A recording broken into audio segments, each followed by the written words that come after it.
Well, we all know the Dogs are off today, but here's what Chris Doering had to say about Georgia coming into the end of their season as with Brock Bowers out. So obviously, a week ago today, Brock Bowers getting hurt at Vanderbilt on a play near the Vanderbilt sideline. He's going to be out for some time. We don't know how long. That's a good question. The typical recovery from the type of surgery that he had is 4 to 6 weeks. Could be earlier than that.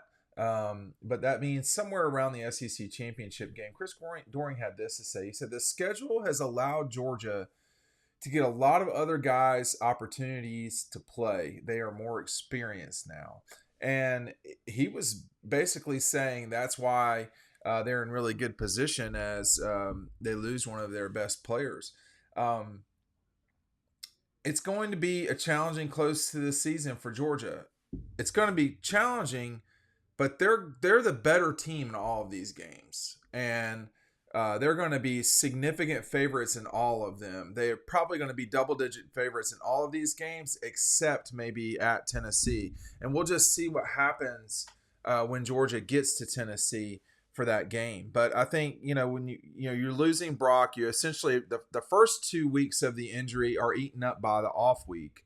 So there's almost no expectation. I don't think anybody thought he would play going into Florida. And then you have the games after that, and then it becomes a little bit more of how quickly can he come back. But Chris Doring's point was, well, it matters, but it doesn't really matter. Your whole season's not on the line because you lost Brock Bowers, which I agree with. I think that you know Oscar Delp is not being asked to do anything other than what Oscar can do. And Oscar's an extremely good tight end. He just is. I mean, I remember clearly how critical he was to their class a couple of years ago. You also have Lawson Lucky. You also have Pierce Sperling. I mean, they only have 4 guys on scholarship, and this is one of the few positions that you could really not afford to lose somebody. But I was watching earlier this week when Jordan Rogers was talking about this situation, and he was saying Brock Bowers was running wide open. That's not necessarily because of Brock Bowers. That's because of what Mike Bobo has schemed up. Well, I mean, if that's the case, then Oscar Delp's going to be wide open too. Well, did we not see him pretty much wide open against Auburn? And he didn't connect with Carson Beck on that play. So it's all there for Georgia moving forward. Guys, you're going to lose really good players during seasons because your whole roster is full of really good players. I've talked about this a lot this week. Nolan Smith didn't play from the Florida game on for Georgia. Nolan Smith was a first-round draft pick.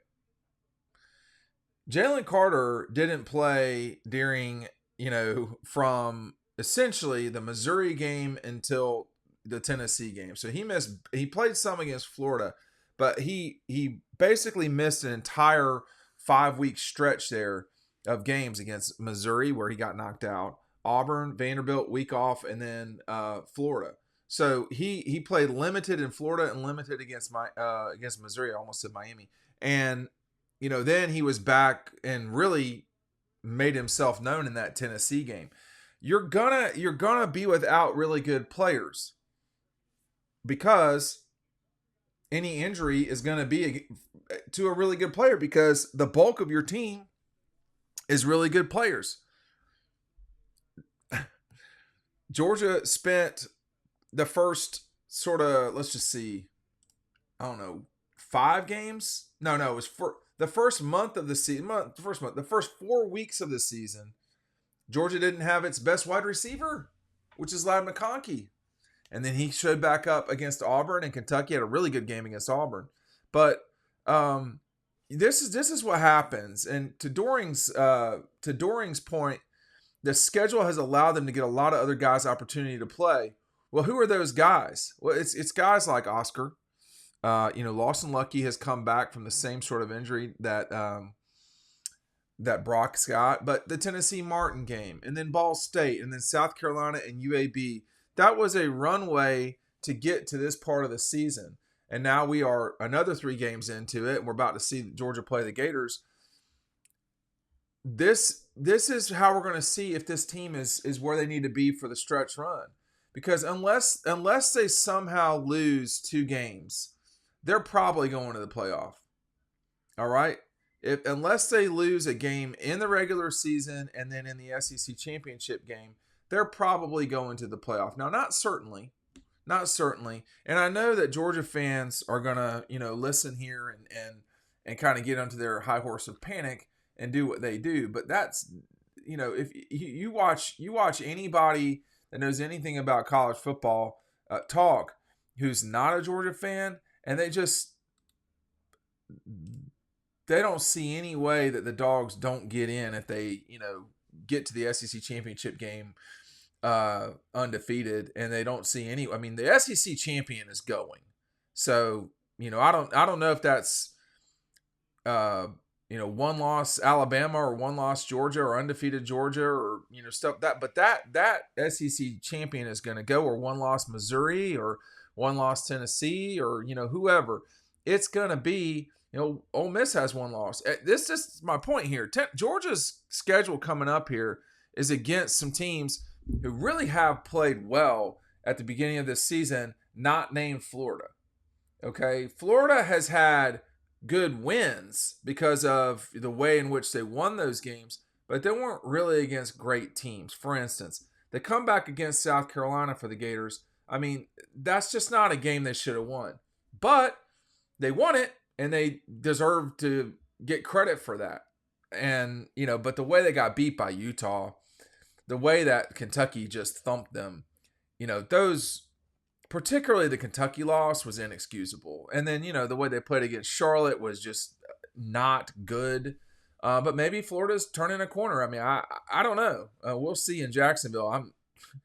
I'm skeptical they're turning a corner. I'll say that. Hey, make sure you're checking out our friends at EcoPoly. They've got some great deals. I'm going to just show you one of these sets that that we use a lot in our stuff or in our backyard, which is this Ocean View chair. This is a really fun, it just looks so good. This is a 4-piece Adirondack chair set. So if you have a beach house, that's probably the way to go. You can cater it to whatever your beach house looks like. The link's down below, EcoPoly. 15% off using the code that we've got down there. And they're going to give you free shipping. Make sure you're taking advantage of that today. Georgia has taken advantage of their schedule so far. Now, the South Carolina game was tighter than you'd expect. But Florida's game with Georgia in 2006 was tighter than they expected. And they went on to win the national championship. The Auburn game, Georgia had to grind that game out and win. Georgia had to grind a game out against Missouri last year. So, there are examples all through time of, you don't play well. I mean, that 06 Georgia-Florida game, I mean, Georgia that season lost to Kentucky and Vanderbilt and was on the field driving to tie the game on the last drive of the game against Florida. They weren't a play away from winning that game. They were probably 3 plays. But it speaks to the point of you just don't know during a season what's going to happen.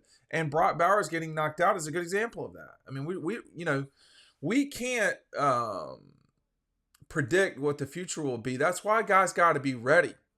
Kirby spent a lot of this past time. When I go this way, I'm looking at the board here, and it gives me just a much quicker look at things.